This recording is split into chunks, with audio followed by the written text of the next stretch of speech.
Right sir, ನೀವೇ ಹೇಳಿದ್ರಿ business ಬೇಕಾಗಿರೋ ಗುಣಗಳ ಬಗ್ಗೆ ನೀವು ಹೇಳ್ತಾ ಇದ್ರಿ. ಒಂದು, ಯಾವುದೇ ಕೆಲಸವನ್ನು ಮಾಡಿದ್ರು ಅದ್ರಲ್ಲಿ ತಲ್ಲೀನವಾಗಬೇಕು, ಇನ್ವಾಲ್ವ್ ಆಗಿ ಮಾಡಬೇಕು, ಅದು ಸಕ್ಸಸ್ ನ ಮಂತ್ರ ಅಂತ ಹೇಳಿದ್ರಿ. ಇನ್ನೊಂದು ಹೇಳಿದ್ರಿ ವರ್ಕಹಾಲಿಕ್ ಆಗಿರ್ಬೇಕು, ಅಂಡ್ ಯಾವುದೇ ಕೆಲಸ ಸಿಕ್ಕಿದ್ರು ಅದನ್ನ ಅವಕಾಶವಾಗಿ ನೋಡಬೇಕು, ಪ್ರತಿಯೊಂದು ಕೆಲಸವನ್ನು ಮಾಡಬೇಕು, ಡಿಗ್ನಿಟಿ ಆಫ್ ಲೇಬರ್ ಇರಬೇಕು ಅಂತ ವಿಷಯಗಳನ್ನ ಹೇಳಿದ್ರಿ.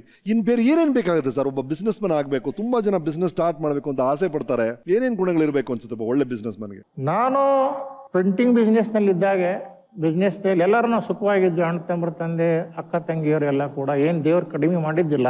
ಆದರೆ ಇದೊಂದು ಕನ್ನಡ ಮಾಧ್ಯಮದಲ್ಲಿ ನಾವು ಎಲ್ಲರೂ ಒಂದೇ ತಟ್ಟೆಯಲ್ಲಿ ಊಟ ಮಾಡಿದರೆ ಮುಂದೆ ಸಮಸ್ಯೆ ಆಗ್ಬೋದು ಅನ್ನೋದಕ್ಕೆ ನಾನು ಒಂದು 18-19 ವರ್ಷನವನಿದ್ದಾಗಿನಿಂದ ನಮ್ಮ ತಂದೆಯವ್ರಿಗೆ ಹೇಳ್ತಾ ಇದ್ದೆ, ನಾನು ಬೇರೆ ಬಿಸ್ನೆಸ್ ಮಾಡ್ತೇನೆ ಅಂಥೇಳಿ.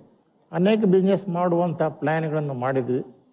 ಕಡೆಗೆ ನಾನು 26ನೇ ವಯಸ್ಸಿನಲ್ಲಿ ನಾನು ಟ್ರಾನ್ಸ್ಪೋರ್ಟ್ ಬಿಸ್ನೆಸ್ಸನ್ನು ಶುರು ಮಾಡಿದೆ.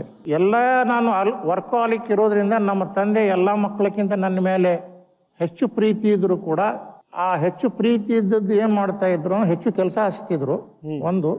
ಎರಡನೇದು, ಈ ಲಾರಿ ಮಾಡಿದಾಗ ಅವ್ರ ವಿರೋಧ ತುಂಬ ಬಂತು. ಅನೇಕ ಜನರ ಮನೆಗೆ ಹೋಗಿ ಕಣ್ಣೀರು ಕೂಡ ಇಟ್ಟಿದ್ರು.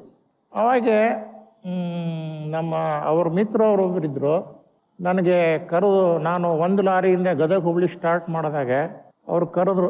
ಏನು ಅಂತ ಹೇಳಿದೆ, ಇಲ್ಲ ನಿಮ್ಮ ಅಪ್ಪ ಬಂದ ನಿನ್ನ ಕಣ್ಣೀರಾಯ್ತು ಹೋದ, ಹೀಗೆ ಆಯಿತು ಹಾಗೆ ಆಯಿತು, ನೀವು ಆ ವೀರೇಶ್ವರ ಟ್ರಾನ್ಸ್ಪೋರ್ಟ್ 4 ಗಾಡಿ ಇದೆ, ಅವ್ರ ಜೊತೆ ನೀವು 1 ಗಾಡಿ ಇಟ್ಕೊಂಡು ನೀನು ಕಾಂಪಿಟೇಷನ್ ಮಾಡ್ತಾ ಇದೀಯ, ಅದರಿಂದ ನಿಮಗೇನು ತಾಪತ್ರೆಯಾಗಿದೆ ಅಂತ ಹೇಳಿದೆ.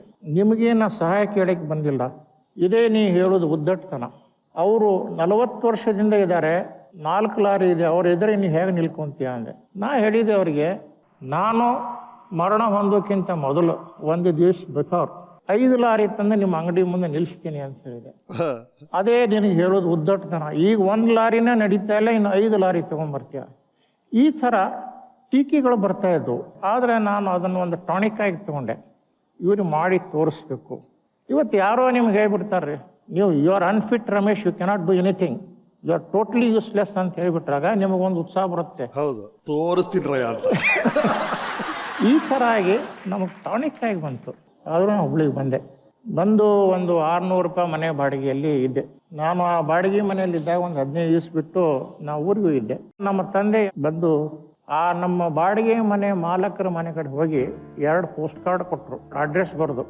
ನಮ್ಮ ಹುಡುಗ ಯೂಸ್ಲೆಸ್ ಫೆಲೋ, ನನ್ನ ಮಾತು ಕೇಳ್ತಾ ಇಲ್ಲ, ಅವನಿಗೆ 600 ರೂಪಾಯಿ ಬಾಡಿಗೆ ಕೊಡೋ ಯೋಗ್ಯತೆ ಇಲ್ಲ, ಅವನು ಬಾಡಿಗೆ